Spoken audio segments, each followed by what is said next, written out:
So before getting into the video, let me give you a small announcement regarding the TSPSC Group 1 paid courses that we have launched. ఒకటి వచ్చేసి mains way right way అన్నమాట. ఇది one stop solution programme for TSPSC Group 1 mains. ఇందులో మనము 500+ mains questions ని solve చేస్తాము. So solve చేయడంలో ఆ ప్రాసెస్ లో ఏమవుతుందంటే మీకు ఎంటైర్ మెయిన్ సిలబస్ కవర్ అయిపోతుంది అనమాట. అండ్ ఆల్సో ఆ ప్రాసెస్ లోనే మీకు ప్రతి టాపిక్ కి ఇంట్రోస్ రెడీమేడ్ కన్క్లూజన్స్ అనేవి ఉంటాయి. Okay, for every topic that is mention in the syllabus. And ప్రతి దానికి మనం డీటెయిల్ డిస్కషన్స్ అనేవి చేస్తాము for every topic that is mention in the main syllabus. Okay, 1 year వ్యాలిడిటీతో మీకు ఈ కోర్స్ కావాలి అంటే 7,999 కి ఇస్తున్నాము. అండ్ 2 years వ్యాలిడిటీతో కావాలి అంటే 9,999 కి ప్రొవైడ్ చేస్తున్నాం అనమాట. Another courses TSPSC Group 1 prelims and mains. So ఇందులో వచ్చేసి TSPSC Group 1 prelims and mains course లో వచ్చేసి మనం ఎంటైర్ సిలబస్ ని కాంప్రహెన్సివ్ గా కవర్ చేస్తాము. అండ్ ఎంఫసిస్ వచ్చేసి తెలంగాణ స్పెసిఫిక్ టాపిక్స్ మీద ఉంటుంది. ఎక్స్క్లూజివ్ ఫోకస్ వచ్చేసి మెయిన్స్ ఆన్సర్ రైటింగ్ మీద ఉంటుంది అనమాట. And prelim test series are included in this particular course. ఈ పర్టికులర్ కోర్స్ ని మనం 1 year వ్యాలిడిటీకి 12,999 కి ప్రొవైడ్ చేస్తున్నాం. 2 years వ్యాలిడిటీతో కావాలి అనుకుంటే 14,999 కి ఇస్తున్నాం అనమాట. సో ఈ 2 కోర్సెస్ లో మీరు ఏదైనా పర్చేస్ చేయాలి అనుకుంటే 6305955532 అనే నంబర్కి కాల్ చేసి you can enrol in to this particular courses that you wanted to. So without any further delay now let's get in to the today's video. So let's start with the question number 1. In the appointment of a judges of a Supreme Court, the recommendations of the collegium consisting of the Chief Justice of India and 4 of the senior most judges of a Supreme Court is binding on the President because it is so provided in the Constitution of India. It has been the consistent practice for a long time. It has been laid down by the Parliament. It has been laid down by the Supreme Court. Let's try the question. Okay, I hope you people have tried it. The right answer is option 4. So last class lo manam chusamu first judges case, second judges case, third judges case ani. So third judges case ఏదైతే ఉందో దాంట్లో కొలీజియంలో ఎంతమంది సభ్యులు ఉండాలన్నారు? CJI తో పాటు 4 more senior most judges ఎవరైతే ఉంటారో వాళ్ళు ఇచ్చిన డెసిషన్ ఏదైతే ఉంటుందో that will be binding on the president అని చెప్పేసి మెన్షన్ చేశారని. ఓకే, ఆల్రెడీ డిస్కస్ చేసాం. So option D is the right answer. Okay, how can the number of judges in the Supreme Court of India be increased? So second question ఏంటంటే how can the number of the judges in the Supreme Court be increased అని అంటున్నారు. By a presidential notification, by a parliamentary act, by an amendment of a constitution of India, by a representation from the Supreme Court. So ఈ 4 options లో ఏది right answer అనుకుంటున్నారో ఒకసారి try చేయండి. Okay, I hope you people have tried it. The right answer is option B అన్నమాట. So by a parliamentary act, we can increase the number of judges of a Supreme Court. So already మనం discuss చేసాం. So మీకు ఒక question. So starting లో మనకి constitution అనేది frame అయిన తర్వాత సుప్రీం కోర్ట్ వచ్చిన స్టార్టింగ్ లో ఎంతమంది జడ్జెస్ ఉన్నారు? సో లాస్ట్ క్లాస్ లో మనం డిస్కస్ చేసాం. సో ఒకసారి కామెంట్ చేయండి. ఓకే, దీనికైతే option B is the right answer. So next question, what age is prescribed for a person to qualify for appointment as a judge of a Supreme Court of India? Not below 30 years on the date of appointment, not below 35 years on the date of appointment, not below 40 years on the date of appointment. No age is prescribed. ఒకసారి try చేయండి. Okay, I hope you people have tried it. The right answer is option D అన్నమాట. No age is prescribed for a person to qualify as an appointment of a judge of a Supreme Court. So మనం already నిన్న కూడా stress చేసి చెప్పాను, age limit అనేది mention లేదు. Okay, minimum age criteria అనేది qualifications లో లేదు. Okay, so option D is the right answer. So మనమైతే సుప్రీం కోర్ట్ ని కంటిన్యూ చేస్తున్నాం. సో లాస్ట్ క్లాస్ లో మనము క్వాలిఫికేషన్, ఓత్ అవన్నిటి గురించి చూసాం కదా. సో ఈ రోజు మనం acting, ad hoc and retired judges నుంచి స్టార్ట్ చేద్దాం. ఓకే, సో యాక్టింగ్ జడ్జ్ అంటే ఏంటి? So the president can appoint a judge of a Supreme Court as an acting Chief Justice of India when the office of Chief Justice of India is vacant. So normal గా president ఏం చేయొచ్చు అంటే president has a power to appoint any judge. Okay, supreme court కి సంబంధించిన ఏ judge అయినా సరే ఆ judge ని తీసుకొచ్చి ఒక యాక్టింగ్ జడ్జ్ లాగా, ఒక యాక్టింగ్ చీఫ్ జస్టిస్ లాగా పెట్టొచ్చు అనమాట. ఎప్పుడు పెట్టొచ్చు, ఎలాంటి సందర్భాల్లో పెట్టొచ్చు అంటే CJI ఆఫీస్ అనేది వేకెంట్ ఉన్నప్పుడు. So when CJI office is vacant, that is the first situation. Okay, లేకపోతే సిజేఐ యాబ్సెంట్ ఉంటే, టెంపరీగా ఏదైనా వర్క్ ఉందో, లేకపోతే ఏదైనా ఎమర్జెన్సీ ఉందో, లేకపోతే ఏదైనా ఇష్యూస్ తోనో యాబ్సెంట్ అయినప్పుడు అప్పుడు కూడా యాక్టింగ్ చీఫ్ జస్టిస్ ని పెట్టొచ్చు ప్రెసిడెంట్. అండ్ ఆల్సో ఇంకొక సిచ్యువేషన్ ఏంటంటే, so when the existing CJI is not able to perform his duties of his office because of any health crisis కావచ్చు, ఏదైనా రీజన్ కావచ్చు, దానివల్ల ఇప్పుడున్న existing CJI if is not able to perform the duties efficiently, అలాంటి టైంలో కూడా president can actually appoint acting chief justice అన్నమాట. ఓకేనా? సో గుర్తుపెట్టుకోండి, యాక్టింగ్ చీఫ్ జస్టిస్ అంటే ఎవరిని పెట్టొచ్చు? ఎవరు అంటే who will act as a CJI. Okay, when 3 situations, ఒక 3 situations లో ప్రెసిడెంట్ ఒక యాక్టింగ్ సిజేఐ ని పెట్టొచ్చు. ఎవరిని పెట్టొచ్చు? ఎవరైనా సుప్రీం కోర్ట్ జడ్జిని తీసుకొచ్చి యాక్టింగ్ సిజేఐ లాగా పెట్టొచ్చు అనమాట. When CJI office is vacant, or when CJI is temporary absent, or when CJI is unable to perform his duty, ఆ టైంలో పెట్టొచ్చు అనమాట. నెక్స్ట్ టర్మ్ వచ్చేసి ad hoc judge. So when there is a lack of quorum అంటే ఏంటి? At least minimum number of judges to perform the duties లేనప్పుడు, okay, so to hold or to continue any session of the supreme Court, the chief justice of India can appoint a judge of a high court as an ad hoc judge of the Supreme Court for a temporary period of time. He can do so only after consultation with the CJI of High Court concerned and with the previous consent of the President. So normal ga entante quorum అంటే మనం already ఎక్కడ చదివాం? Quorum అనే term ని parliament అనే chapter లో చదివినాం, అవునా? So minimum number of members present అయి ఉంటేనే సో అట్లీస్ట్ సుప్రీం కోర్ట్ లో ప్రొసీడింగ్స్ అనేవి ప్రాపర్ గా జరుగుతాయి. ఒకవేళ మినిమం నంబర్ ఆఫ్ మెంబర్స్ లేకపోయినప్పుడు చీఫ్ జస్టిస్ ఆఫ్ ఇండియా అంటే సుప్రీం కోర్ట్ చీఫ్ జస్టిస్ ఎవరైతే ఉన్నారో, సో అతను ఏం చేయొచ్చు? ప్రెసిడెంట్ యొక్క ప్రయర్ పర్మిషన్ తీసుకొని సో హైకోర్టు యొక్క ఏదైనా జడ్జిని, ఓకే, హైకోర్టులో ఎవరైనా జడ్జిని అధాక్ జడ్జ్ గా, సుప్రీంకోర్టు యొక్క అధాక్ జడ్జ్, అధాక్ అంటే ఏంటి? టెంపరరీ జడ్జ్ గా పెట్టొచ్చు అనమాట. ఓకేనా? సో ఇది ఎప్పుడు చేయొచ్చు అని అంటే, ఏ హైకోర్టులో నుంచి అయితే మనం జడ్జిని తీసుకొస్తున్నామో ఆ హైకోర్టు యొక్క చీఫ్ జస్టిస్ యొక్క కన్సల్టేషన్ తర్వాతనే చేయొచ్చు అనమాట. Okay, I repeat it again. So ఎప్పుడైనా కోరం అనేది మీట్ కానప్పుడు, okay, chief justice of India ఏం చేయొచ్చు అంటే, సో ఫ్రమ్ ఎనీ హైకోర్ట్, ఏదైనా హైకోర్ట్ కి వెళ్ళి ఒక జడ్జిని తీసుకొచ్చి ఒక అధాక్ జడ్జి గా పెట్టొచ్చు అనమాట సుప్రీం కోర్టులో. ఓకేనా? సో అలా చేయాలి అంటే ప్రయర్ ప్రెసిడెంట్ పర్మిషన్ అనేది అవసరం ఉంటుంది. అండ్ ఆల్సో అలా చేయాలంటే డెఫినెట్ గా ఏ హైకోర్టు నుంచి అయితే మనం మెంబర్ ని తీసుకొస్తున్నామో ఆ హైకోర్టు యొక్క చీఫ్ జస్టిస్ యొక్క కన్సల్టేషన్ అనేది ముందే ఉండాలన్నమాట. Okay, the judge so appointed should be qualified for appointment as a judge of a Supreme Court. So it is the duty of the judge so appointed to attend the sittings of the Supreme Court in priority to other duties of the office. While so attending, he enjoys all the jurisdiction, powers and privileges of a judge of a Supreme Court. So normal గా ఎవరినైతే మనం అధాక్ judge గా appoint చేస్తున్నామో వాళ్ళందరికీ అలాంటి supreme court కి జడ్జికి కావాల్సిన qualifications అన్ని ఉండాలన్నమాట ఆల్రెడీ. అండ్ ఆల్సో ఎవరినైతే మనం పెడుతున్నామో ఆ పర్సన్ డెఫినెట్ గా సుప్రీం కోర్టు యొక్క సిట్టింగ్స్ లో అతని యొక్క ప్రయారిటీస్ అన్నిటిని పక్కన పెట్టి అటెండ్ అవ్వాల్సి వస్తుంది. ఓకేనా? అండ్ ఆల్సో ఒక సుప్రీం కోర్ట్ జడ్జికి ఎలాంటి ప్రివిలేజెస్, ఎలాంటి జ్యూరిస్డిక్షన్, ఎలాంటి పవర్స్ ఉంటాయో ఇప్పుడు అధాక్ జడ్జి కూడా అలానే పవర్స్ ఉంటాయి అనమాట. ఓకే, ఐ హోప్ మీకు యాక్టింగ్ చీఫ్ జస్టిస్ కి అధాక్ జడ్జికి డిఫరెన్స్ అర్థమైంది అనుకుంటున్నా. యాక్టింగ్ చీఫ్ జస్టిస్ ని అపాయింట్ చేసేది ఎవరు అంటే మనకి ప్రెసిడెంట్ అనమాట. Whereas అధాక్ జడ్జ్ ని అపాయింట్ చేసేది ఎవరు అంటే chief justice with prior permission of president and concern high court chief justice.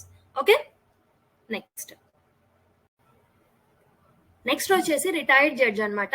At any time, CJI can request a retired judge of a Supreme Court or a retired judge of a High Court who is duly qualified for appointment as a judge of a Supreme Court to act as a judge of a Supreme Court for a temporary period of time. He can do so only with the prior consent of a president and also of the person to be appointed. Such a judge is entitled to such allowances as the president may determine. He will also enjoy all the jurisdiction, powers and privileges of the judge of a Supreme Court, but he will not otherwise be deemed to be the judge of a Supreme Court. So normal ga retired judge అంటే ఎవరంటే already retire అయిపోయిన high court judges కానీ supreme court judges కానీ ఎవరైతే ఉంటారో, ఒకవేళ మనకి quorum meet కాకున్నా లేకపోతే సో జడ్జెస్ యొక్క స్ట్రెంగ్త్ అనేది తక్కువ ఉండి కేసెస్ ఎక్కువ ఉన్నాయి, బర్డెన్ అవుతుంది అని అనిపించినప్పుడు సిజేఐ ఏం చేస్తాడు అంటే ఒక రిటైర్డ్ హైకోర్టు జడ్జిని కానీ లేకపోతే సుప్రీంకోర్టు జడ్జ్ కానీ who is qualified, who have a qualification to become a supreme court judge, అలాంటి వాళ్ళని వాళ్ళ యొక్క కన్సెంట్ తో and even prior consent of president తో వాళ్ళు ఓకే అని చెప్తే అలాంటి టైంలో ఈ రిటైర్డ్ జడ్జిని తీసుకొచ్చి సుప్రీం కోర్టులో ప్రొసీడింగ్స్ లో పార్టిసిపేట్ చేపియొచ్చు అనమాట. ఓకే, అలా రిటైర్డ్ జడ్జి ఫంక్షన్ చేస్తున్నప్పుడు అతనికి అలవెన్సెస్ ఎవరు డిటర్మైన్ చేస్తారు అంటే ప్రెసిడెంట్ ఎంత అలవెన్సెస్ ఇస్తే అంత అతనికి వస్తాయి అనమాట. And also normal Supreme Court జడ్జికి ఎలా అయితే జ్యూరిస్డిక్షన్ పవర్స్ ప్రివిలేజెస్ ఉంటాయో అలానే రిటైర్డ్ జడ్జిగా యాక్ట్ చేస్తున్నప్పుడు కూడా అలానే ఉంటాయి. కానీ ఒకవేళ retired judge supreme court judge యొక్క ఫంక్షన్స్ చేస్తున్నప్పుడు అతన్ని మనం జడ్జి లాగా ఓకే పరిగణించొద్దు అనమాట. Okay, we should not deem him as a judge of a supreme court. Okay, I hope మీకు అర్థమైంది అనుకుంటున్నా. సో యాక్టింగ్ చీఫ్ జస్టిస్ అర్థమైంది అనుకుంటున్నా, రిటైర్డ్ జడ్జ్ కూడా అర్థమైంది అనుకుంటున్నా. ఓకేనా, అథాగ్ జడ్జ్ కూడా అర్థమైందని అనుకుంటున్నా. So let's solve the question. Which one of the following statements is correct? If the Chief Justice of India is to make a request for attendance of a judge of a High Court at the sitting of a Supreme Court as an ad hoc judge, only previous consent of a President of India is required. Previous consent of President of India and consultation with the Chief Justice of Concerned High Court is required. Only consultation with the Chief Justice of Concerned High Court is required. Neither previous consent of President nor consultation of Chief Justice is required. ఒకసారి try చేయండి. So దీని గురించి కూడా నేను చెప్పాను మీకు. Okay, I hope you people have tried it. Okay na?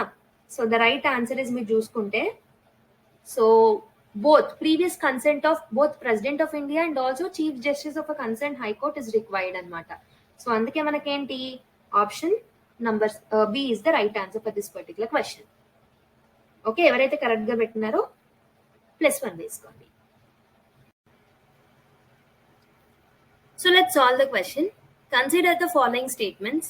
A retired Supreme Court judge cannot act as a judge of a Supreme Court even for a temporary period. A High Court judge may be appointed as an ad hoc judge of a Supreme Court for a temporary period. Which one of the statements given above is or are correct? Only one, only two, both one and two, neither one nor two. ఒకసారి try చేయండి.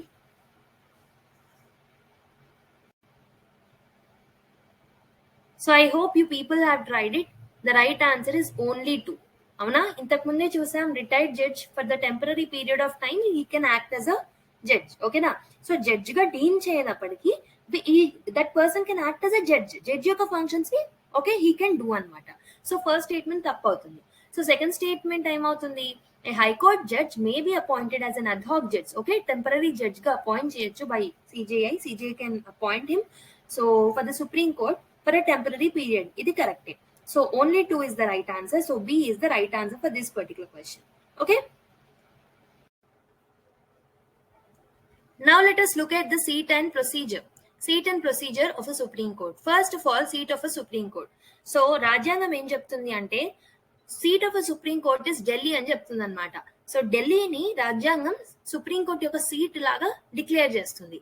Okay, కానీ ఇంకొకటి కూడా చెప్తుంది రాజ్యాంగం. ఏం చెప్తుంది? It also authorises the Chief Justice of India to appoint other place or places as a seat of Supreme Court. కావాలి అనుకుంటే వేరే ప్లేసెస్ ని కూడా సుప్రీం కోర్ట్ యొక్క సీట్ గా డిక్లేర్ చేయొచ్చు. ఎవరు చేయొచ్చు? చీఫ్ జస్టిస్ ఆఫ్ ఇండియా మాత్రమే చేయొచ్చు అనమాట.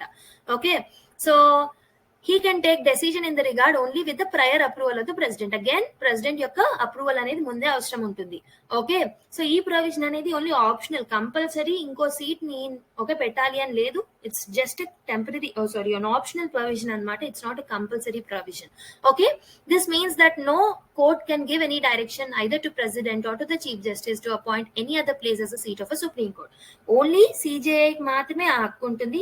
వేరే కోర్ట్స్ యొక్క జడ్జెస్ కి కానీ వేరే యొక్క చీఫ్ జస్టిస్ కి కానీ ఎవరికి వేరే సీట్ ని పెట్టండి అని ప్రెసిడెంట్ కి రికమెండ్ చేసే పవర్ అనేది ఉండదు అనమాట. Okay, so this is about seat of a supreme court. Next, so what is the procedure of the court? Supreme Court can, with the approval of a president, make rules for regulating generally the practice and procedures of the court. So normal గా Supreme court ఏం చేయొచ్చు అంటే, so president యొక్క approval తీసుకొని supreme court యొక్క procedure ని okay procedure కి సంబంధించిన రూల్స్ అండ్ రెగ్యులేషన్స్ ని ఫ్రేమ్ చేయొచ్చు అనమాట.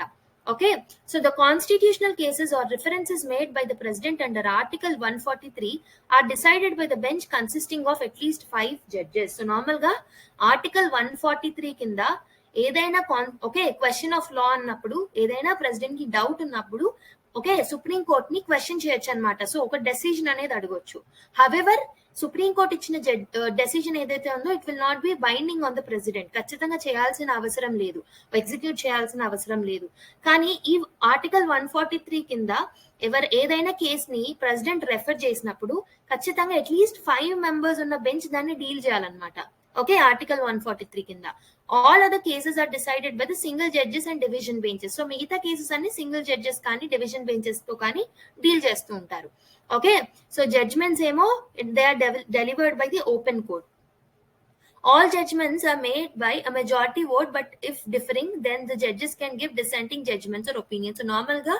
So normal గా మీరు చూసుకుంటే ఆడ్ నెంబర్ ఆఫ్ బెంచెస్ ఉంటాయి. లైక్ 5 మెంబర్స్ బెంచ్ ఉంది అనుకోండి.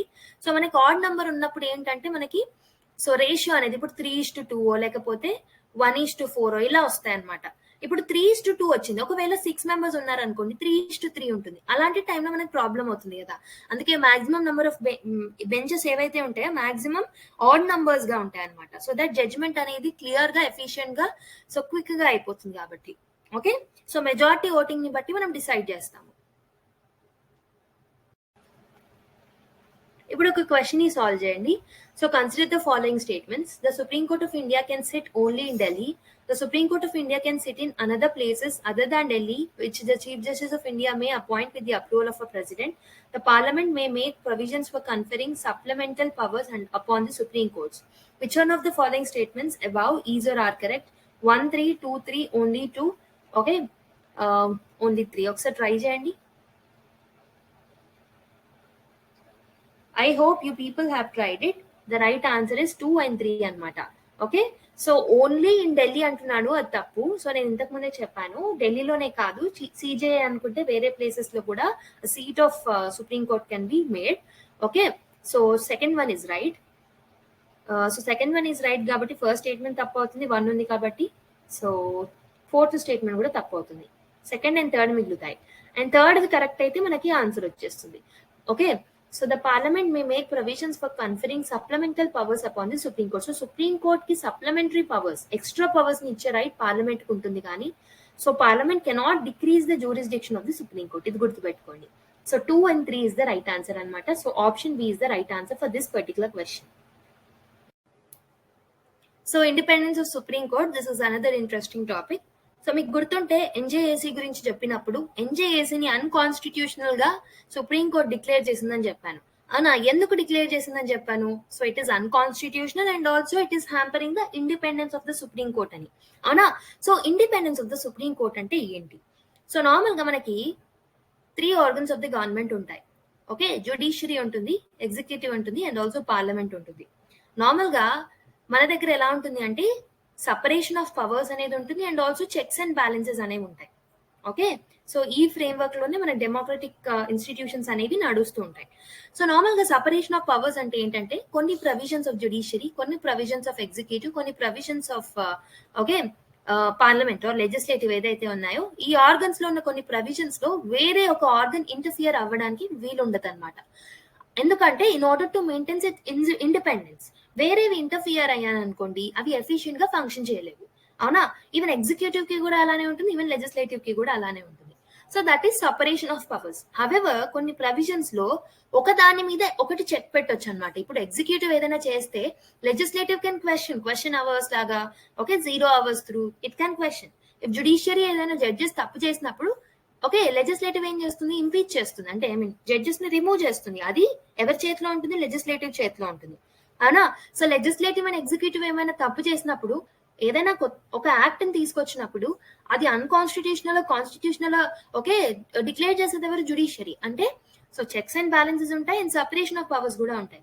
అండ్ ఆల్సో మన దగ్గర ఇండిపెండెన్స్ ఆఫ్ జ్యుడిషియరీ అనేది వెరీ వెరీ ఇంపార్టెంట్. ఎందుకు? జ్యుడిషియరీ అనేది it will protect our fundamental rights. అవునా, సో అలాంటి జ్యుడిషియరీకి మనం ఇండిపెండెన్స్ ఇవ్వలేమనుకోండి, ఎగ్జిక్యూటివ్ కానీ లెజిస్లేటివ్ కానీ ఓవర్ ఇంటర్ఫియర్ అవుతాయి. Beyond the boundary they will interfere in to the activities of judiciary. అప్పుడు ఏమవుతుంది అంటే so it will hamper the independence of the supreme court and judgments అనేవి పార్షియల్ గా పార్షియాలిటీతో ఉంటాయి. అండ్ ఆల్సో ఎఫిషియెంట్, అంటే జ్యుడిషియరీ మీద నమ్మకం అనేది ప్రజలు కోల్పోతారు. So that's why we need the independence of supreme court. Supreme Court has been assigned a very significant role in the Indian democratic political system. We know that. So చాలా మంచి role అనేది దానికి మనం ఇచ్చాము. So this is also called as a federal court అని చెప్పాను, and this is the highest court of appeal, and also this is the one which will guarantee hour fundamental rights as I have already told you. So there four మనకి దాని యొక్క independence అనేది చాలా essential. Okay, in order to efficiently discharge of the duties assigned to it, its independence is very much required.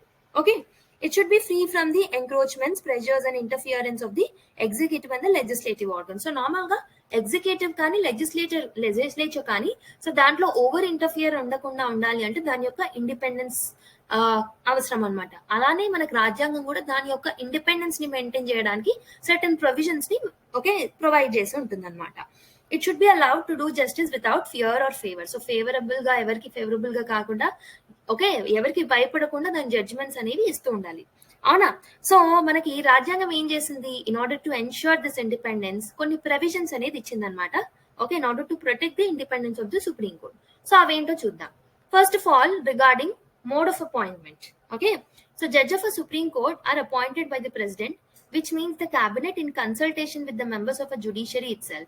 So normal ga supreme court yokka members or supreme court yokka judges ni ela appoint chestamu.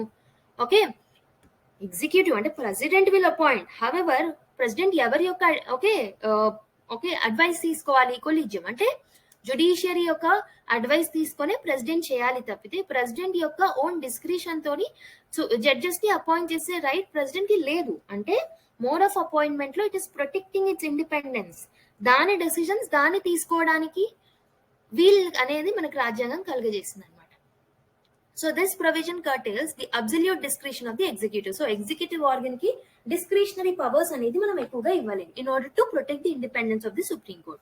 Okay, and it will also ensure the judicial appointments are not based on the political or practical considerations. So normal గా executive చేతిలో ఉందనుకోండి appointment method, అలాంటి టైంలో ఏమవుతుంది, so judiciary is something which need to question the actions of the executive. అవునా, executive ఏదైనా తప్పు చేస్తే జుడిషియరీలో మనం ఛాలెంజ్ చేయొచ్చు and judiciary will according to judgments ఇస్తుంది, అవునా? కానీ జడ్జెస్ ని ఎగ్జిక్యూటివ్ కి, సో జడ్జెస్ ని అపాయింట్ చేసే పవర్ ఎగ్జిక్యూటివ్ కే ఇచ్చామనుకోండి, అప్పుడు ఏమవుతుంది, డెఫినెట్ గా పొలిటికల్ పార్టీస్ కి ఫేవరబుల్ గా ఉన్న జడ్జెస్ వస్తారు and also what ever the government action may be అన్నిటినీ రైట్ అని చెప్పేస్తారు అనమాట జుడిషియరీ.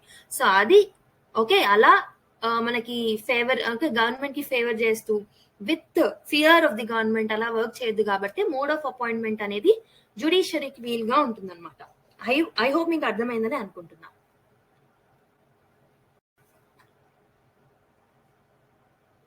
ఇంకా రాజ్యాంగం ఇంకేం ప్రొవైడ్ చేసింది అంటే సెక్యూరిటీ ఆఫ్ టెన్యూర్ అనమాట. సో టెన్యూర్ అంటే ఏంటి, టర్మ్ ఆఫ్ ఆఫీస్. సెక్యూరిటీ అంటే ఏంటి, టర్మ్ ఆఫ్ ఆఫీస్ కి ఒక ప్రొటెక్షన్ ని ఇచ్చింది. ఎలా ఇచ్చింది, the judges of the supreme court are provided with the security of tenure. Okay, they can be removed from the office by the president only in the manner on the grounds that are mentioned in the constitution. So రాజ్యాంగంలో ఏదైతే grounds mention చేశారో proved misbehaviour and incapacity అని, ఆ grounds ఆధారంగానే మనం judges ని remove చేయొచ్చు. And president యొక్క డిస్క్రిషన్ తో అతను రిమూవ్ చేయరాదు.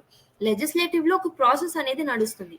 ఆ ప్రాసెస్ అనేది వీలుగా అవుతేనే, అంటే ఓకే ప్రాపర్ వేలోనే ఎగ్జిక్యూట్ అవుతేనే అప్పుడే మనం జడ్జెస్ ని రిమూవ్ చేసే క్యాపబిలిటీ ప్రెసిడెంట్ కు ఉంటుంది. All of a sudden president వచ్చి నువ్వు వెళ్ళిపో అని జడ్జెస్ ని పంపించలేడు కదా. ఓకే, సో అలా సెక్యూరిటీ ఆఫ్ టెన్యూర్ అనేది మెయింటైన్ అవుతుంది. This means that they do not hold their office during the pleasure of the president though they are appointed by him. This is obvious from the fact that no judge of a supreme court has been remove so far. So మనకి impeachment process కూడా చూసుకుంటే నేను మీకు already explain చేశాను కదా last class లో. So this is too tough, అవునా? So first 50 members 100 members accept చేయాలి, సైన్ చేసిన తర్వాత మళ్ళీ దాన్ని ప్రవేశపెట్టాలి, ఒక కమిటీ, ఒక స్పీకర్ ఒప్పుకోవాలి, కమిటీకి ప్రవేశపెడతారు, committee will check its validity, దాని తర్వాత మళ్ళీ లోక్సభకు వస్తుంది. ఓకే, స్పెషల్ మెజారిటీతో లోక్సభలో అండ్ ఆల్సో రాజ్యసభలో పాస్ అవ్వాలి, అప్పుడు ఒక జడ్జ్ ని ఇంపీచ్ చేసినట్టు మనం, అవునా? సో కాంప్లికేటెడ్ ప్రాసెస్ ఎందుకు పెట్టారు అంటే ఈజీగా జడ్జెస్ ని రిమూవ్ చేసే అధికారం ఎగ్జిక్యూటివ్ చేతిలో కానీ లెజిస్లేచర్ చేతిలో కానీ పెట్టలేదన్నమాట, in order to maintain independence of the judiciary. Okay, next fixed service conditions. So అంటే ఏంటి, సాలరీస్ కానీ అలవెన్సెస్ కానీ ప్రివిలేజెస్ కానీ లీవ్ పెన్షన్ ఇలాంటి ఎలాంటి అంశాలైనా సుప్రీం కోర్ట్ కి సంబంధించి so they are to be determine from time to time with parliament. Parliament determine చేస్తుంది అనమాట చట్టాల ద్వారా. వాళ్ళ యొక్క సాలరీస్ ఎలా ఉండాలి, ప్రివిలేజెస్ ఎలా ఉండాలి, పెన్షన్ కండిషన్స్ ఏముంటాయి అవన్నీ. And they cannot be change to the disadvantage after there appointment except during a financial emergency. So ఈరోజు నేను జాబ్ ఎక్కాను అనుకోండి, ఓకే. సో జాబ్ ఎక్కిన తర్వాత అంటే ఇప్పుడు నేనే రేపు పొద్దున జడ్జిని అనుకోండి, ఓకే, నేనే జడ్జిని అయ్యాను అనుకోండి, ఓకే. సో నాకు ఫర్ ఎగ్జాంపుల్ ఒక 1,00,000 రూపాయలు శాలరీ వస్తుంది monthly. So while all of a sudden they cannot decrease during my tenure, they cannot decrease my salary. కావాలంటే ఇంక్రీజ్ చేయొచ్చు, but to my disadvantage they cannot decrease the salary అనమాట. Okay, నేను ఎక్కినప్పుడు ఎంత salary అయితే నాకుందో definite గా అంతే ఉండాలి, పెంచొచ్చు కానీ తగ్గించొద్దు అనమాట. సో అదే ఇక్కడ మెన్షన్ చేశారు. అండ్ ఇంకొకటి ఏంటంటే, సో మనకి ఫినాన్షియల్ ఎమర్జెన్సీ టైంలో మాత్రం, so this is an exception, అలాంటి టైంలో మాత్రం జడ్జెస్ యొక్క శాలరీస్ ని తగ్గించొచ్చు. Okay, thus the conditions of the service of a judge of a Supreme Court remain same during the term of the office. Okay, and next, expenses charged on the consolidated fund. So the salaries, allowances and pensions of the judges and the staff, as well as all the administrative expenses of a Supreme Court, are charged on the consolidated fund of India. Thus they are not votable by the parliament. Okay, normal ga consolidated fund of India నుంచి మనం ఈ salaries, pensions, allowances అన్ని ఇస్తాం, okay, judges కి సంబంధించి. And also దానికి సంబంధించి so non ఓటబుల్ part లో ఉంటుంది అనమాట. ఓకే, సో దానికి సంబంధించిన డిస్కషన్స్ పార్లమెంట్ లో చేయొచ్చు కానీ దే ఆర్ నాట్ ఓటబుల్. ఓకే, గుర్తుపెట్టుకోండి. సో ఇవన్నీ ప్రొవిజన్స్ ఎందుకు ఉన్నాయి? In order to maintain independence of judiciary. And ఇంకేం ప్రొవిజన్స్ ఉన్నాయి అంటే, conduct of judges cannot be discussed. So the constitution prohibits any discussions in parliament or in a state legislature with respect to the conduct of a judge of a Supreme Court in the discharge of their duties, except when an impeachment motion is under the consideration of the parliament. So normal ga judges యొక్క conduct గురించి parliament లో discuss చేసే right parliamentarians కి ఉండదన్నమాట. Okay, state legislature లో కానీ and parliament లో కానీ పార్లమెంటేరియన్స్ కి కానీ స్టేట్ లెజిస్లేచర్ లో ఉన్న ఎమ్మెల్యేస్ కి కానీ they don't have right to discuss about the conduct of a judges except impeachment process జరుగుతున్నప్పుడు తప్పితే వాళ్ళ యొక్క కండక్ట్ ని డిస్కస్ చేసే రైట్ ఎప్పుడు పార్లమెంటేరియన్స్ కి ఉండదన్నమాట. ఓకేనా. అండ్ నెక్స్ట్ వచ్చేసి ban on practice after retirement. So normal గా రిటైర్డ్ జడ్జెస్ ఎవరైతే ఉంటారో వాళ్ళు they are prohibited from pleading or acting in any court or before any authority within the territory of India. This ensures that they do not favour any one of the hope of the future favour. So normal గా retired judges ఎవరైతే ఉంటారో, okay, territory, Indian territory మొత్తంలో ఎక్కడ వాళ్ళు పనిచేసే right అనేది వాళ్ళకు ఉండదు అనమాట ఆఫ్టర్ రిటైర్మెంట్. ఎందుకు?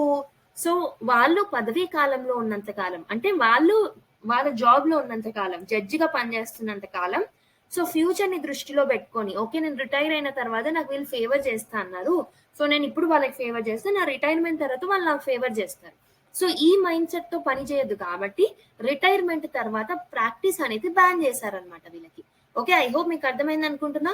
సో వాళ్ళు రిటైర్మెంట్ తర్వాత వాళ్ళకి ఫేవర్ ని ఆశిస్తూ రిటైర్మెంట్ కన్నా ముందు వాళ్ళ ఓకే వాళ్ళ పనిని వాళ్ళు కరెక్ట్ గా చెయ్యరేమో అని చెప్పి ఈ ప్రొవిజన్ ని మన కాన్స్టిట్యూషనల్ ఫ్రేమర్స్ యాడ్ చేయడం జరిగింది. And also power to punish for it's contempt. Supreme court can punish any person for it's contempt. Thus, its actions and decisions cannot be criticized and opposed by anybody. The power is vested in the Supreme Court to maintain its authority, dignity and honor. So, normal ga మనం parliamentary privileges చూసాం. So same అలాంటిదే normal గా Supreme Court ఏదైనా okay ఏదైనా judgement ఇచ్చినా, ఏదైనా వ్యాఖ్యలు చేసినా, ఏదైనా చేసినా, సో సుప్రీం కోర్ట్ ని క్రిటిసైజ్ చేసే రైట్ ఎవరికీ ఉండదు. Okay, so everyone should respect its actions, everyone should respect its decisions అనమాట. No one should criticise it and no one should opposite. ఒకవేళ అపోజ్ చేసినా, ఒకవేళ నెగిటివ్ గా క్రిటిసైజ్ చేసినా, అలాంటి టైంలో ఏమవుతుంది అంటే Supreme court has a power to punish them. Okay, so it is nothing but, so if any person is attempting an contempt of court అని అంటాం దాన్ని, అలాంటి టైంలో వాళ్ళని పనిష్ చేసే రైట్ సుప్రీం కోర్ట్ కి ఉంటుంది అనమాట. ఓకేనా. సో అలా పనిష్ చేసే రైట్ సుప్రీం కోర్ట్ కి లేకపోతే ఎవరు దొరికితే వాళ్ళు వాళ్ళ పనులలో ఇంటర్ఫియర్ అయ్యి ఇన్వాల్వ్ అయిపోతారనమాట. అప్పుడు ఏమవుతుంది, so Supreme court cannot function without fear తోని పని చేయాల్సి వస్తుంది ఎవరు ఏమంటారు అని. సో అందుకే ఈ పవర్ ని సుప్రీం కోర్ట్ కి ఇచ్చారనమాట. And next is Chief Justice of India can appoint officers and servants of the Supreme Court without any interference from the executive. He can only prescribe their conditions of service. So normal గా judges కాకుండా supreme కోర్టులో lot of staff ఉంటారు, office people కానీ మిగతా వాళ్ళు executive staffs ఉంటారు కదా, చాలా మంది ఉంటారు అనమాట. Supreme court and different judges జుడిషియరీలో చాలా మట్టుకు వేరే వేరే ఆఫీసర్స్ ఉంటారు. వాళ్ళందరి అపాయింట్మెంట్ ఎవరు తీస్తారు అంటే సిజేఐ చేస్తాడనమాట. Chief justice of India will appoint them. Okay, so executive interference అనేది ఇక్కడ ఉండదు. అండ్ ఆల్సో ఎగ్జిక్యూటివ్ కి ఒకే ఒక పవర్ ఉంటుంది. సో ఈ ఆఫీసర్స్ యొక్క కండిషన్స్ ఆఫ్ సర్వీస్ ని మాత్రమే అది ప్రిస్క్రైబ్ చేయొచ్చు. మిగతాదంతా ప్రతిదీ అపాయింట్మెంట్ అనేది సిజేఐ చేతిలో మాత్రమే ఉంటుంది. Next, its jurisdiction cannot be curtailed. The Parliament is not authorized to curtail the jurisdiction and powers of the Supreme Court. The Constitution has guaranteed to the Supreme Court jurisdictions of the various types. However, the Parliament can extend the same. So normal ga jurisdiction ante enti, ఎంత limit వరకు. So ఈ boundary, ఇది ఒక boundary line. So ఈ boundary line లో ఉన్న ప్రతి అంశం జుడిషియరీ కిందకే వస్తుంది. Okay, under this particular jurisdiction judiciary can actually function. So ఈ బౌండరీని తగ్గించే అవకాశం పార్లమెంట్ కు ఉండదు, కానీ దీన్ని పెంచొచ్చు. అంటే jurisdiction can be okay extended or it can be ఏమంటారు increased. However jurisdiction cannot be decreased of the supreme court. So Parliament కి ఇంక్రీజ్ చేసే రైట్ ఉంది, కానీ జ్యూరిస్డిక్షన్ ని తగ్గించే రైట్ మాత్రం లేదు. Okay, next, separation from the executive. The Constitution directs the states to take steps to separate the judiciary from the executive in the public services. This means that executive authorities should not possess the judicial powers. Consecutively, upon its implementation, the role of the executive authorities in judicial administration came to an end. So normal ga separation, so executive ni judiciary nunchi separate cheyalani em cheyొచ్చు అంటే constitution ఏం చేసింది అంటే executive ని judiciary నుంచి public services లో separate చేయండి అయ్యా అని చెప్పేసి డైరెక్షన్ అనేది ఇచ్చింది స్టేట్స్ కి. సో అకార్డింగ్లీ స్టేట్స్ ఏం చేశాయంటే అలానే చేశాయి.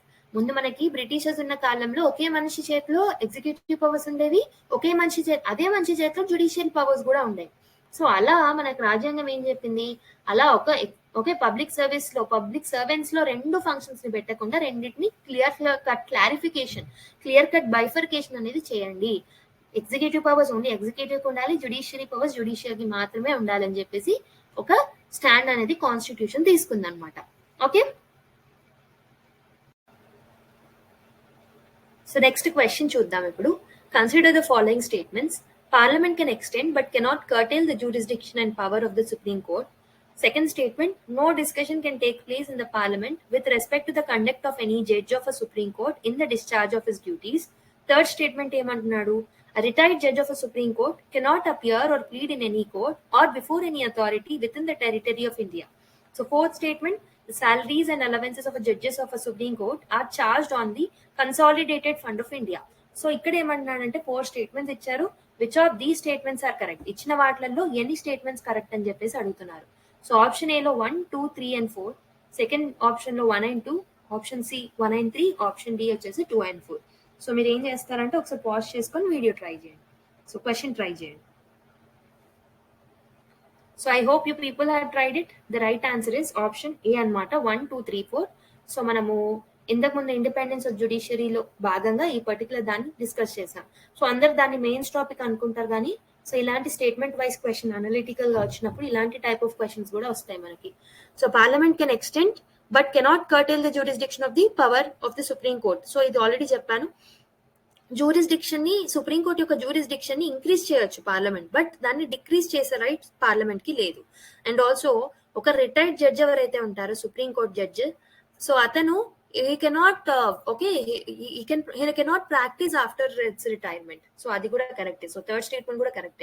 And second statement lo, so no person can discuss about the conduct of conduct of a judge, no person. And also parliament lo kuda conduct of a judges except on the impeachment procedure. So impeachment procedure టైంలో తప్పితే మిగతా టైంలో అసలు judges యొక్క conduct గురించి discuss చేయరాదని చెప్పా. And also Supreme Court judges యొక్క salaries and allowances okay they are charged from the consolidated fund of India అని చెప్పాను. సో ఇది కూడా కరెక్టే. సో అన్ని స్టేట్మెంట్స్ కరెక్టే కాబట్టి option A is the right answer for this particular question. So next question చూడండి. The rules for regulating the practice and procedure of a supreme court are made by the president of India, Supreme Court with the approval of the President of India, Supreme Court alone, Supreme Court in consultation with the Bar Council of India. So ఒక్కసారి try చేయండి question ని pause చేసుకొని. Okay, I hope you people have tried this particular question.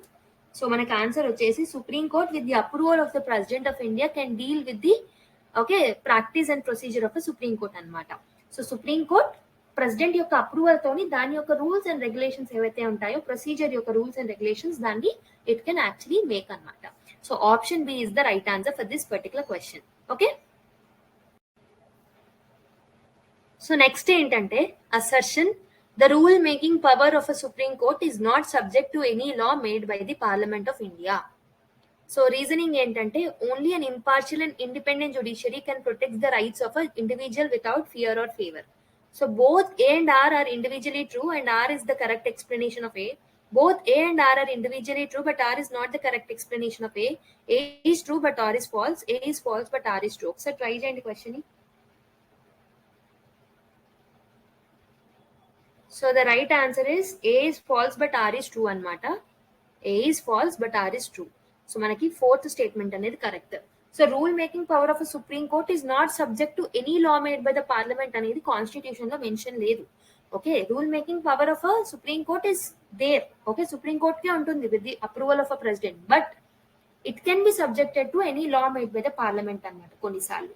So A is false but second is right. ఎందుకంటే okay, only an impartial and independent judiciary can protect the rights of an individual without any fear or favor. So that is true.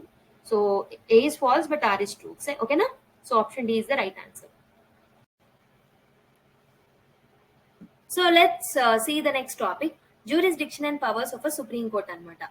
Okay, so normal ga Supreme Court yokka jurisdiction ela undi, enta varaku untundi, and what are the powers ane chuddam. So Constitution has conferred a very extensive jurisdiction and vast powers on the Supreme Court. It is not only a federal court like the American Supreme Court, but also a final court of appeal like the British House of Lords. So normal ga constitution అనేది మనకి ఒక extensive jurisdiction అనేది supreme కోర్ట్కి ఇచ్చిందంటే extensive powers అనేది supreme కోర్ట్కి ఇచ్చింది అనమాట. Okay, so ఇది ఒక ఫెడరల్ కోర్ట్ లాగానే కాకుండా, అమెరికాలో ఉన్న ఫెడరల్ కోర్ట్ లానే కాకుండా సుప్రీం కోర్ట్, మన సుప్రీం కోర్ట్ ఏం చేస్తుంది, it will act as a final court of appeal. అవునా? So it is also the final interpreter and guardian of the constitution and guarantor of the fundamental rights of the citizen. So normal గా so constitution కి సంబంధించిన rights ని interpret చేస్తుంది and also rights ని guard చేస్తుంది. Okay, protect చేస్తూ ఉంటుంది. And it will guarantee the fundamental rights to the citizens. So ఇన్ని పవర్స్ అనేవి మన దగ్గర, ఇంత జ్యూరిస్డిక్షన్ అనేది సుప్రీం కోర్ట్ దగ్గర ఉంది. Further it has advisory and supervisory powers also. So advise చేసే పవర్స్ ఉంటాయి అండ్ ఆల్సో సూపర్వైజ్ చేసే పవర్స్ ఉంటాయి. నేను ఇంతకు ముందు చెప్పాను ఆర్టికల్ 143 గురించి. అంటే సో ప్రెసిడెంట్ కావాలి అంటే అడ్వైస్ తీసుకోవచ్చు. సో అలాంటి advisory powers and supervisory powers కూడా సుప్రీం కోర్టుకు ఉంటాయి అన్నమాట. సో ఒక డ్రాఫ్టింగ్ కమిటీ మెంబర్ అయిన అల్లాడి కృష్ణస్వామి అయ్యర్, మీకు గుర్తుంటే డ్రాఫ్టింగ్ కమిటీ యొక్క మెంబర్స్ ని గుర్తు పెట్టుకోవడానికి ఒక ట్రిక్ చెప్పాను. అవునా? సో మీరేం చేస్తారంటే డ్రాఫ్టింగ్ కమిటీస్ లో ఎంతమంది మెంబర్స్ ఉంటారు, who is the head of the drafting committee and also వాళ్ళ పేర్లేంటి టైప్ చేయండి. ఓకేనా? Next, so the supreme court, so అతను ఏం చెప్పాడంటే the supreme court of India has more powers than any other supreme court in any part of the world. So మనకి ఈ statements కూడా చాలా చాలా అవసరం. ఎందుకు అవసరం మ్యామ్ అంటే, ఇలాంటి క్వశ్చన్స్ కూడా ఈ మధ్యలో స్టేట్ పిఎస్సిస్ లో అడుగుతున్నారు. ఈ స్టేట్మెంట్ ఎవరు అడిగారు, ఓకే, ఈ స్టేట్మెంట్ ఎవరిచ్చారు. మోడర్న్ హిస్టరీ చదివినప్పుడు కూడా మీరు స్టేట్మెంట్స్ ని గుర్తుపెట్టుకోవాలి event wise. So all of a sudden ఒక కంపైల్ చేసుకొని అన్న ఒకసారి చదవద్దు. ఒక్కొక్కటి ఒక్కొక్క అంశం ఒక్కొక్కసారి చదవాలన్నమాట. ఇప్పుడు క్యాబినెట్ మిషన్ ప్లాన్ చదువుతారు. క్యాబినెట్ మిషన్ ప్లాన్ అన్నప్పుడు సో గాంధీజీ ఏం స్టేట్మెంట్స్ ఇచ్చారు, ఓకే, మన దగ్గర ఉన్న బుక్స్ లో కొన్ని స్టేట్మెంట్స్ ఉంటాయి, కొన్ని బాక్సెస్ ఉంటాయి, ఎన్సీఆర్టీస్ లో కొన్ని బాక్సెస్ ఉంటాయి, వాటిని మనం ఓకే పక్కకు పెట్టేస్తాం. అలా కాకుండా we have to look in to that boxes also. Okay, yeah. The jurisdiction and powers of the Supreme Court can be classified into the following. So normal ga 8 heads కింద మనము jurisdiction గురించి చదువుతాం. So original jurisdiction, writ jurisdiction, appellate jurisdiction, advisory, court of record, power of judicial review, constitutional interpretation and other powers. So ఈ రోజు అయితే as of today's class we are going to discuss first, second and third అన్నమాట. మిగతావి next class నుంచి discuss చేద్దాం. Okay, let's go to original jurisdiction first. Supreme court యొక్క original jurisdiction చూద్దాం. So ఇది ఫెడరల్ కోర్ట్ కాబట్టి సో సుప్రీం కోర్ట్ ఏం చేస్తుందంటే it will decide the disputes between different units in the Indian federation. So more elaborate గా చెప్పాలి అంటే so అది ఎలాంటి ఇష్యూస్ ని సాల్వ్ చేస్తుందంటే there is an issue between centre and one or more states. Centre కి ఒకటి లేదా రెండు మూడు స్టేట్స్ కి కలిపి ఏదైనా ఓకే డిస్ప్యూట్ వచ్చినప్పుడు వాటిని సాల్వ్ చేస్తుంది ఒరిజినల్ జ్యూరిస్డిక్షన్ లో భాగంగా. And between the centre and any state or states on one side and one or more other states on the other side. Centre plus కొన్ని states on one side versus కొన్ని states అలాంటి వాటిని కూడా dispute ని solve చేస్తుంది అనమాట. లేకపోతే కొన్ని స్టేట్స్ కి మధ్యలో జరిగినప్పుడు కూడా అంటే స్టేట్ కి మధ్యలో జరిగినప్పుడు కూడా అలాంటి డిస్ప్యూట్స్ కూడా ఒరిజినల్ జ్యూరిస్డిక్షన్ గురించి వస్తాయి అనమాట. In the above federal disputes the supreme court have exclusive original jurisdiction. Exclusive means no other court can decide such disputes, and original means the power to hear such disputes in the first instance, not by the way of appeal. So normal గా original jurisdiction అనే పేరుని ఇక్కడ describe చేస్తున్నారు అనమాట. Okay, so original అంటే ఏంటి? So హైకోర్టులో కానీ డిస్ట్రిక్ట్ కోర్టులో కానీ మిగతా కోర్టులో నుంచి అపీల్ తో రావద్దు. ఇది డైరెక్ట్ దీంట్లో డిస్ప్యూట్ ఉంటే డైరెక్ట్ మనం సుప్రీం కోర్టుకే వెళ్ళాలి, హైకోర్టుకి వెళ్ళే ఛాన్సెస్ లేవు. అండ్ ఇంకొకటి so this is the only court which deals with these disputes అనమాట. ఓకే, సుప్రీం కోర్ట్ మాత్రమే it has right to decide this particular disputes. Okay, it has right to give judgment on these particular disputes. High courts ki vere vaatiki power anedi undadu on these issues. Okay, with regard to the exclusive jurisdiction of a Supreme Court, 2 points should be noted. One, the dispute must involve a question whether of law or fact on which the existence or extent of a legal right depends. Okay, normal ga ఏదైతే disputes గురించి మనం supreme కోర్టుకి వెళ్తామో so it should involve whether law or fact గురించి ఉండాలన్నమాట. అంటే ఏదైతే legal right గురించి డిస్ప్యూట్ ఉంటుందో ఆ లీగల్ రైట్ కి సంబంధించిన అంశం అనేది ఉండాలి. Okay, thus the questions of political nature are excluded from it. So normal గా లీగల్ క్వశ్చన్ మాత్రమే ఉండాలి. దేని గురించి అయితే డిస్ప్యూట్ ఉందో దాంట్లో పొలిటికల్ ఇంటెన్షన్స్ అనేవి ఉండద్దు అనమాట. ఓకే, ఒరిజినల్ జ్యూరిస్డిక్షన్ కింద మనం సుప్రీం కోర్ట్ ని అప్రోచ్ అవ్వాలి అంటే it should not have a question of a political thing, political type of stuff అనేది దాంట్లో ఉండకూడదు. Political nature type of okay legality గురించే ఉండాలి, లీగల్ క్వశ్చన్స్ ఉండాలి, కానీ పొలిటికల్ నేచర్ మాత్రం అవాయిడ్ చేయాలన్నమాట. 2, any suit brought before the Supreme Court by a private citizen against the center or a state cannot be entertained under this. So normal గా ఈ particular states కి సంబంధించిన issues కానీ ఈ ఒరిజినల్ జ్యూరిస్డిక్షన్ కింద ఉన్న ఇష్యూస్ కానీ ఖచ్చితంగా పబ్లిక్ పర్సన్ అంటే గవర్నమెంట్ పర్సన్ మాత్రమే తీసుకెళ్ళాలి. So a private citizen, okay, who is not recognized under the government cannot go against the state or against the center and complain in the Supreme Court అనమాట. Private citizen వెళ్ళి దాని మీద okay supreme court కి వెళ్ళలేరు అనమాట. Okay, అర్థం చేసుకున్నారు అనుకుంటున్నా. సో 2 కండిషన్స్, ఒకటి పొలిటికల్ నేచర్ ఉన్న క్వశ్చన్స్ ని it will not be dwelt by supreme court, and also private citizen వెళ్ళి సుప్రీం కోర్ట్ ని అప్రోచ్ అయ్యారనుకోండి ఒరిజినల్ జ్యూరిస్డిక్షన్ లో ఉన్న అంశాల మీద, so it will not be entertained by supreme court అనమాట. ఓకే, సో అవే కాకుండా ఇంకా కొన్ని అంశాల మీద కూడా మనకి ఒరిజినల్ జ్యూరిస్డిక్షన్ అనేది రాదు. A dispute arising out of a pre-constitution treaty, agreement, covenant, engagement, sanad or other similar instruments. So normal గా కాన్స్టిట్యూషన్ ఫ్రేమ్ కాకముందు జరిగిన అగ్రిమెంట్స్ కానీ ఓకే ఏదైనా ఎంగేజ్మెంట్ కానీ ఏదైనా జరుగుంటే దాని బేస్ మీద మాత్రం సుప్రీం కోర్టుకి వెళ్ళే ఛాన్స్ అనేది ఉండదు. It doesn't have any power. A dispute arising out of a treaty, agreement, etc., which specifically provides that the said jurisdiction does not extend to the dispute. So normal గా ఏమంటారు, ఏదైనా ట్రీటీలో ఈ jurisdiction కి సంబంధించిన అంశాలు లేనప్పుడు కూడా మనం ఈ సుప్రీం కోర్ట్ కి వెళ్ళలేమన్నమాట. ఓకే, ఖచ్చితంగా జ్యూరిస్డిక్షన్ ఆఫ్ సుప్రీం కోర్ట్ లో ఉన్న అంశాల మీదే సుప్రీం కోర్ట్ డీల్ చేస్తుంది. Okay, and also if it is regarding inter state water disputes also we cannot go to supreme court. So దానికి సంబంధించిన ట్రైబ్యునల్స్ అనేవి ఉంటాయి మనకు తెలిసిందే. So if it is referred by the finance commission also Supreme court cannot take up that particular issues. So adjustment of certain expenses and pensions between the center and state. So expenses, pensions ki gurinchi kuda Supreme Court ki velladdu anamata. Ordinary dispute of commercial nature between the center and state. So commercial nature unna center state disputes evaithe untayo vaati meeda kuda Supreme Court ki vellalemu. Okay, recovery of damages by the state against the center. So normal ga ఏ అంశాల మీద వెళ్ళలేము, normal గా ఎవరైనా private person వెళ్ళారనుకోండి దాని కూడా okay దాన్ని తీసుకోరు ఒరిజినల్ జ్యూరిస్డిక్షన్ కింద. అండ్ ఆల్సో ఇంకొకటి ఓకే పొలిటికల్ నేచర్ ఉన్న క్వశ్చన్స్ మీద కూడా సుప్రీంకోర్టు డీల్ చేయదు. And also pre constitutional treaty ఏదైతే ఉంటుందో దాని అంశాల మీద కూడా సుప్రీంకోర్టు డీల్ చేయదు. అండ్ ఆల్సో ఒకవేళ దాని జ్యూరిస్డిక్షన్ కి రాని అంశాలు ట్రీటీలో కానీ అగ్రిమెంట్ లో ఉంటే కానీ దాన్ని కూడా సుప్రీంకోర్టు డీల్ చేయదు. సో ఒకవేళ ఫినాన్స్ కమిషన్ డీల్ చేయొచ్చు అనే అంశాల మీద సుప్రీంకోర్టు డీల్ చేయదు. And also inter state water disputes కి సంబంధించి ట్రైబ్యునల్స్ ఉంటాయి కాబట్టి దాంట్లో కూడా supreme court will not interfere. Okay, ordinary disputes of commercial nature ఉన్న డిస్ప్యూట్స్, సెంటర్ అండ్ స్టేట్స్ ఉన్న డిస్ప్యూట్స్ ఏవైతే ఉంటాయో వాటిలో కూడా సుప్రీంకోర్టు ఇంటర్ఫియర్ అవ్వదు అనమాట. అండ్ ఆల్సో స్టేట్ యొక్క ఏదైనా డ్యామేజెస్ కి సంబంధించిన అంశాల మీద కూడా సెంటర్ ఇన్వాల్వ్ అవ్వదు. Okay, in 1961 the first suit under the original jurisdiction of the Supreme Court was brought by West Bengal against the center. The state government challenged the constitutional validity of coal bearing areas Acquisition and Development Act 1957 passed by the parliament. However, Supreme Court dismissed the suit by upholding the validity of the act. So normal గా first suit under the original jurisdiction ఎప్పుడు వెళ్ళిందంట? 1961 లో వెళ్ళిందంట.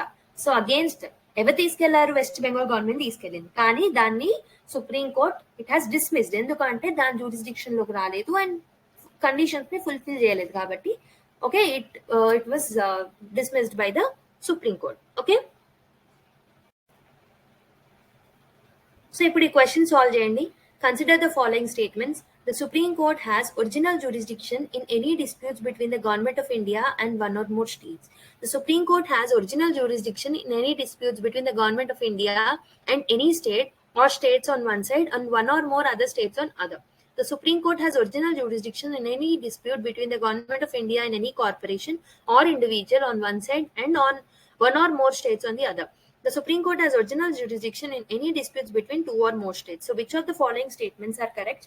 1, 2 and 1, 2, 1, 2 and 4, 3, 4, 1, 2, 3, 4. ఒకసారి try చేయండి question ని.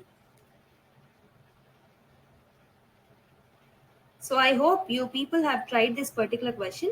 So the right answer is 1, 2 and 4 అన్నమాట.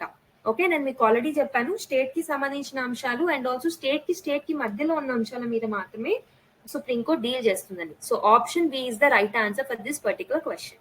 Okay, so ఇచ్చిన వాటిలలో original jurisdiction of supreme court నుంచి ఎక్స్క్లూడ్ అయిన టాపిక్స్ ఏంటి ఆర్ డిస్ప్యూట్స్ ఏంటి అని అడుగుతున్నారు. So which of the following categories of disputes is excluded from the original jurisdiction of supreme court. ఈ ఫస్ట్ స్టేట్మెంట్ చూడండి, ఫస్ట్ క్వశ్చన్ ఆప్షన్ చూడండి. Between the government of India and one or more states, between two or more states, okay, and between residents of two or more states, between the government of India and one or more states on one side and another one or more states on the other side. ఒకసారి try చేయండి question ని. Okay, I hope you people have tried it. The right answer is between the residents of two or more states. So ఈ particular disputes ని original jurisdiction అనేది cover చేయదు. So నేను already చెప్పాను so ఏవేవి original jurisdiction కింద వస్తాయి and ఏవేవి రావు అనేసి ఆల్రెడీ చెప్పాను కాబట్టి ఈ పర్టికులర్ క్వశ్చన్ ని మీరు కరెక్ట్ గానే పెట్టారని నేను అనుకుంటున్నా. Okay,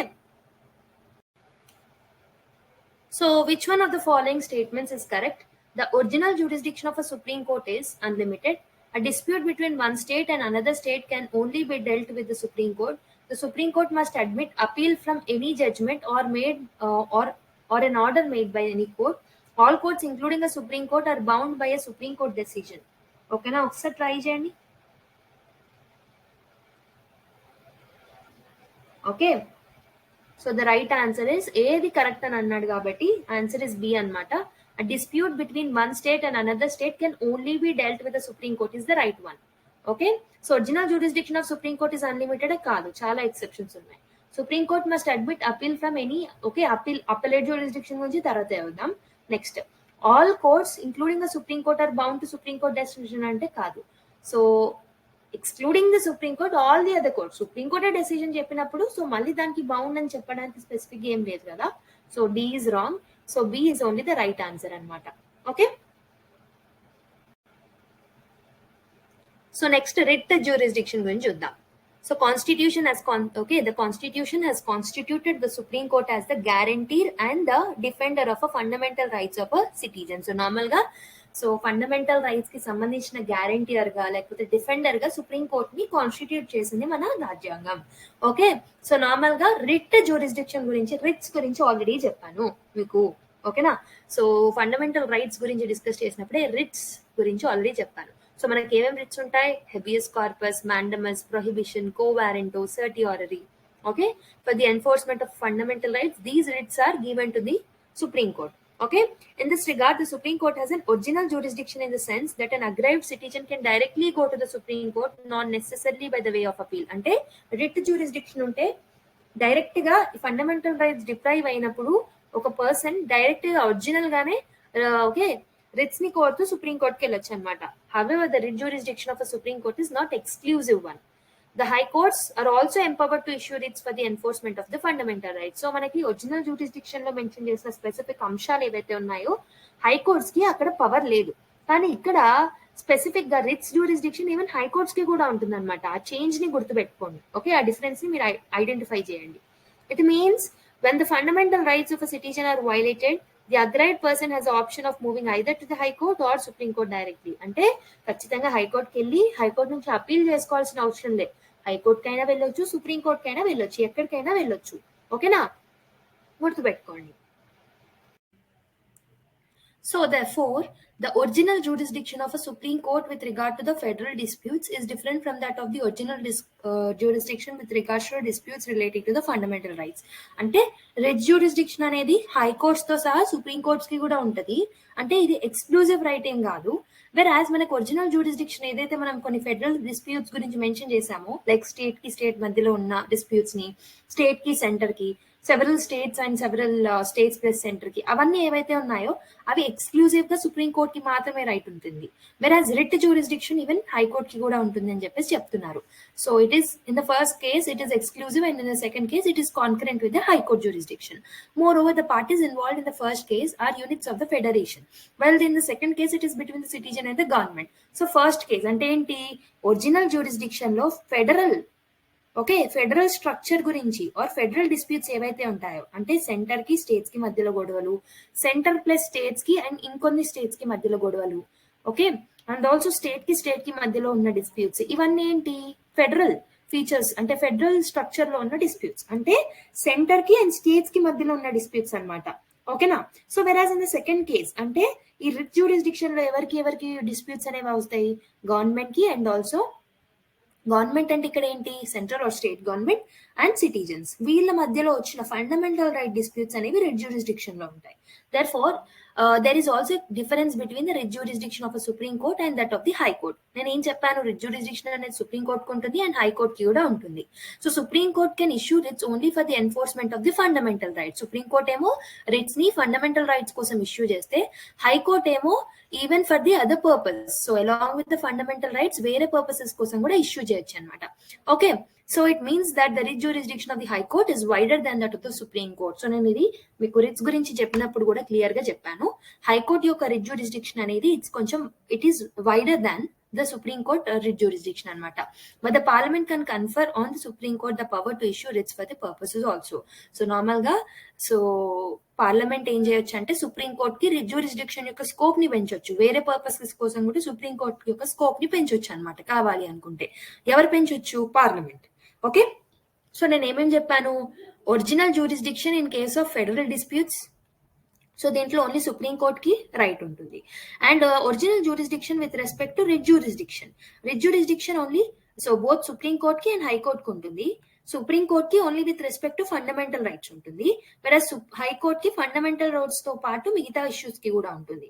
అండ్ సుప్రీం కోర్ట్ యొక్క జ్యూరిస్డిక్షన్ పెంచాలనుకుంటే రిట్ జ్యూరిస్డిక్షన్ లో, సో ఆ రైట్ ఎవరికి ఉంటుంది, ఆ పవర్ ఎవరికి ఉంటుంది అంటే పార్లమెంట్ కు ఉంటుంది. If parliament wanted to increase the jurisdiction of the supreme court with respect to writs, it can increase అనమాట.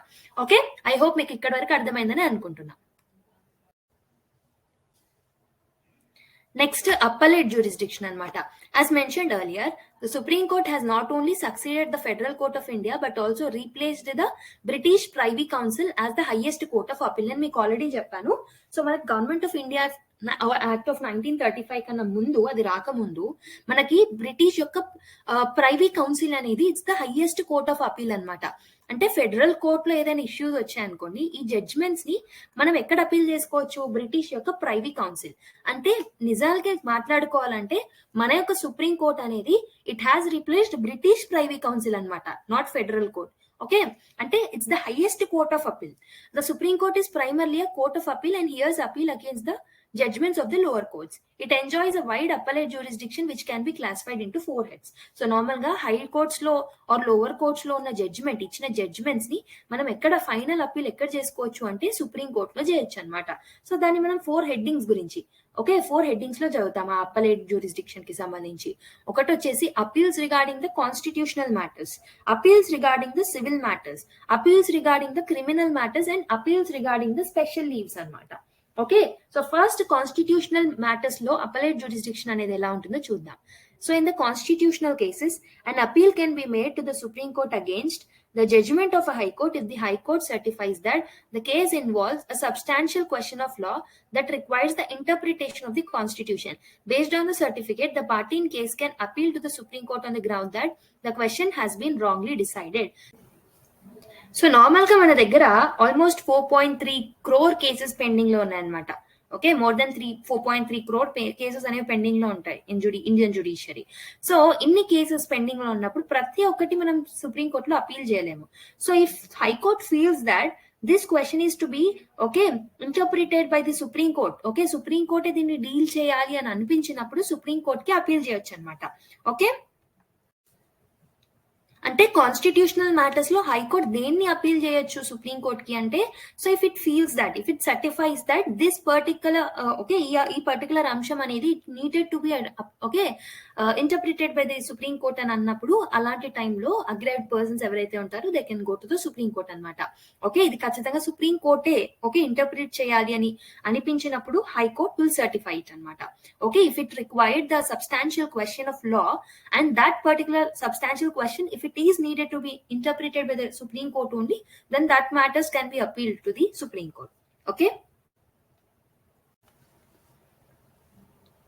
సో సివిల్ కేసెస్ లో సివిల్ మ్యాటర్స్ లో ఈ అప్పలేట్ జ్యూరిస్డిక్షన్ ఎలా ఉంటుంది అంటే so in civil cases as an appeal lies on the Supreme Court from any judgment of a Supreme Court if the High Court certifies that the case involves a substantial question of law of general importance and the question need to be decided by the Supreme Court. So ఏంటంటే so ఈ particular civil matter కి సంబంధించి ఇప్పుడు చాలా civil matters జరుగుతుంటాయి. For example ఎవరైనా ఇంట్లో ఒక 10 లక్షలు 2 లక్షలు ఎంతో దొంగతనం అయింది అనుకున్నా, సో డైరెక్ట్ గా మనం సుప్రీం కోర్ట్ కి వెళ్ళలేము. సో మనం ఏం చేస్తాం హైకోర్ట్ కి కానీ district judges okay district judges దగ్గరికి కానీ ఎవరి దగ్గరికైనా వెళ్తాము. ఓకే అలా ఇఫ్ ఫర్ ఎగ్జాంపుల్ హైకోర్ట్ ఏదైనా ఓకే కేస్ ని టేకప్ చేసింది బట్ ఇట్ ఫీల్స్ దాట్ ఈ particular okay if the case involves a substantial question of the law of general importance, okay if it is involving a substantial question of law and if it is feeling that okay వేళ high court ఏమని feel అవుతుంది ఈ particular అంశాన్ని supreme కోర్టే interpret చేయాలి అని అనిపిస్తే okay it should be decided by the supreme court అని ఒకవేళ హైకోర్ట్ కి అనిపిస్తే high court will certify it. So general గా ఏమయ్యేదంటే 1972 38 కాన్స్టిట్యూషనల్ అమెండ్మెంట్ యాక్ట్ వచ్చేదానికన్నా ముందు 20,000 కన్నా ఎక్కువ వర్త్ ఉన్న కేసెస్ ఏవైతే ఉంటాయో అవి మాత్రమే సుప్రీం కోర్ట్ కి వెళ్ళేవన్నమాట అపీల్ గా. కానీ ఈ లిమిట్ ఈ మానిటరీ లిమిట్ ఏదైతే ఉందో దాన్ని ఈ 38th కాన్స్టిట్యూషనల్ అమెండ్మెంట్ యాక్ట్ ద్వారా కొట్టిపడేయడం జరిగిందనమాట. Okay this is with respect to the civil matters. So with respect to the criminal matters ఎలా ఉందో చూద్దాం. The Supreme Court hears appeals against the judgment in the criminal proceedings of a high court if a high court అంటే criminal matters మీద okay appellate jurisdiction అనేది supreme court కి ఎప్పుడెప్పుడు ఏ cases లో వెళ్తుంది అంటే ఫస్ట్ కేసు చూడండి has an appeal reversed an order of acquittal of an accused person and sentence him to death. So normal గా మనకి సబార్డినేట్ కోర్ట్స్ ఉంటాయి. ఓకే సబార్డినేట్ కోర్ట్స్ ఉంటే పైన హైకోర్టు ఉంటుంది, పైన సుప్రీం కోర్ట్ ఉంటుంది, అలా అవునా ఇలా హైరార్కికల్ ఆర్డర్ లో ఉంటది.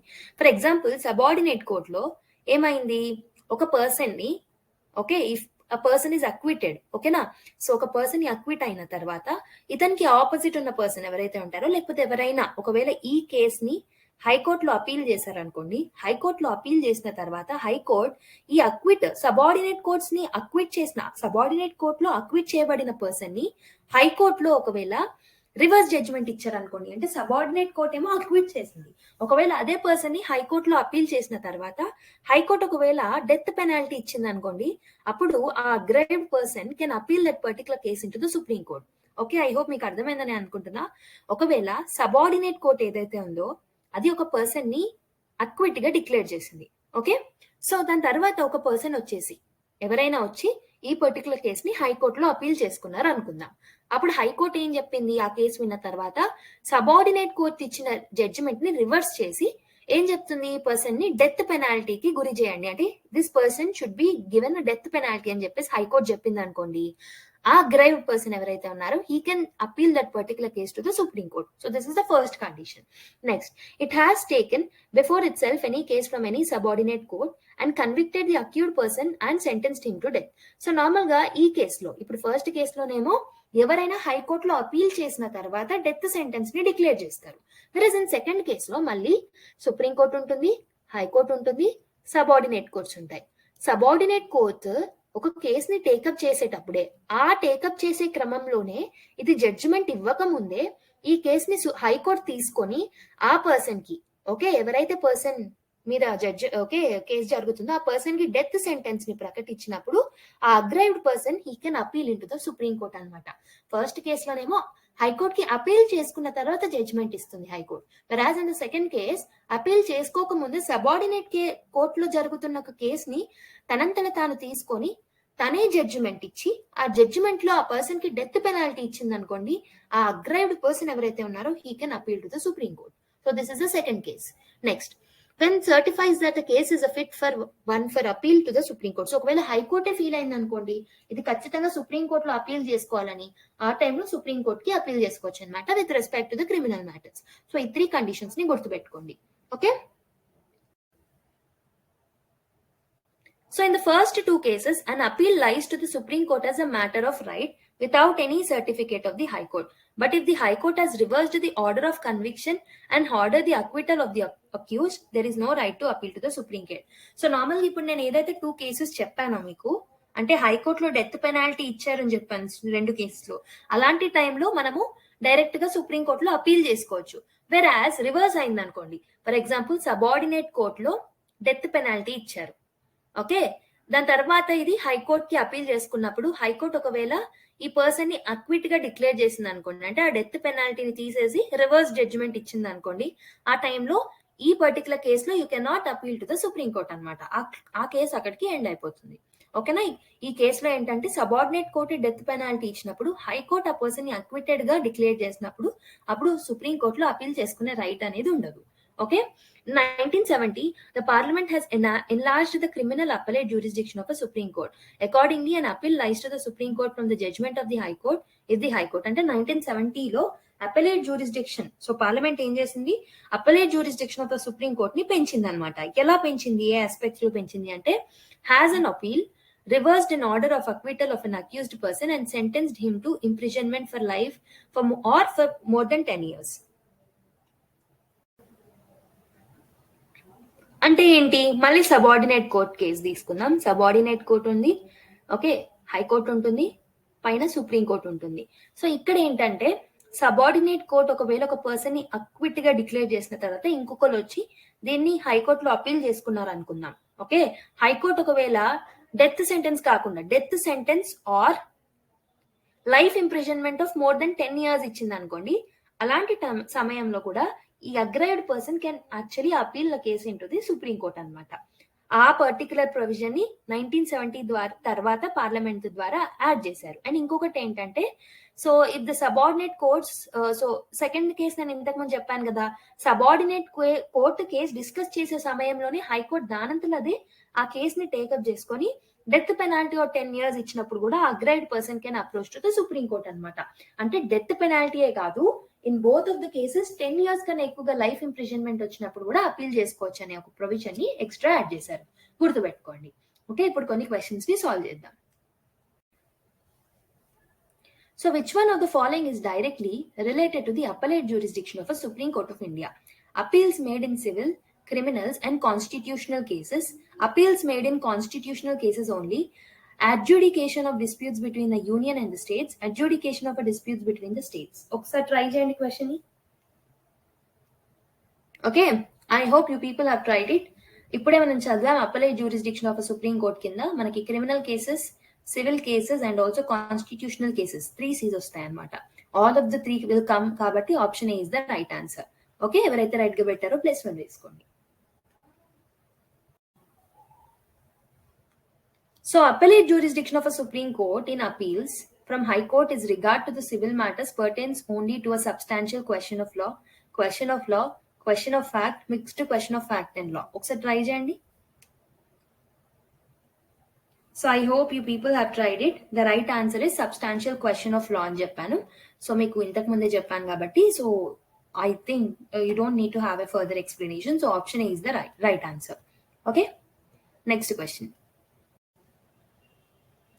So in order to remove a judge of a Supreme Court, the President is required by the Constitution to receive an address by each house of the Parliament supported by the majority of the total membership of the House and by a prescribed majority of members of House present and voting. ఈ prescribed majority ఎంత ఉండాలి? Okay, this is repeated question కాబట్టి నేను ఈ particular question ని homework ఇస్తున్నాను. Option A 1/3, option B 1/2 అంటే half, option C 2/3, option D 3/4. ఒకసారి పాజ్ చేసుకొని ట్రై చేసి కామెంట్ చేయండి దీని ఆన్సర్ ఏంటో. Okay, let's go to next question. So which of the following statements is not correct? A retired judge of a Supreme Court is prohibited from appearing and pleading in any court within the territory of India. Supreme Court may issue writs for the enforcement of any legal right within the territory of India. Supreme Court has the power to punish any person for its contempt. Salary of the judges of the Supreme Court is not subject to vote of the legislature. So ఒక్కసారి ఈ particular question కి ఏది answer అయి ఉంటుందో please pause the video and try the question on your own. Okay, I hope you people have tried it. Okay now, so the right answer is ఏది రాట్ correct అంటే option B అన్నమాట. Supreme court may issue writs for the enforcement of any legal right within the territory of India అంటే any legal right కాదు, only for the fundamental rights మనకు తెలుసు writs jurisdiction అనేది. So option B is the right answer. Okay, so the last question of the day. Law declared by the Supreme Court shall be binding on all the courts within the territory of India. Here court means all courts including the Supreme Court of India, all courts except the Supreme Court of India, all courts including the Supreme Court except such benches of the Supreme Court which consists of 7 judges or more, all courts including Supreme Court except the bench of a Supreme Court which consisting of all the judges of the Supreme Court. So ఏది correct అనుకుంటున్నారో ఒకసారి try చేయండి. Okay, I hope you people have tried it. So నేను already starting లో ఈ session లోనే starting లో చెప్పాను. సో ఈ పర్టికులర్ ఏవైతే law declared supreme court declare చేసిన లాస్ అన్ని they are all binding on all other courts except the supreme court. Okay, all courts except the supreme court of India కాబట్టి option B is the right answer. Okay, so అదనమాట we have done with today's session. So ఇంకొక session తో we'll complete the core part of okay supreme court, and తర్వాత judicial review అని అలా ఒక 2-3 మిస్సెలేనియస్ topics ఉన్నాయి కదా, అవి ఫినిష్ చేద్దాం. తర్వాత I try to take high court తర్వాత మనం ట్రిబ్యునల్స్ అవన్నీ చేద్దాం. సో దాని తర్వాత will take the other topics. Okay, so అదనమాట ఈరోజు video. I hope so you have enjoyed this video. ఒకవేళ మీకు నచ్చినట్టయితే వీడియోని లైక్ చేయండి, షేర్ చేయండి మీ ఫ్రెండ్స్ అండ్ ఫెలో ఆస్పిరెంట్స్ తో, and also please subscribe to the channel and give your valuable feedback through the comment box. So that was it for today's video. Mari next class lo malli kaludam. Until then, take care. Bye bye.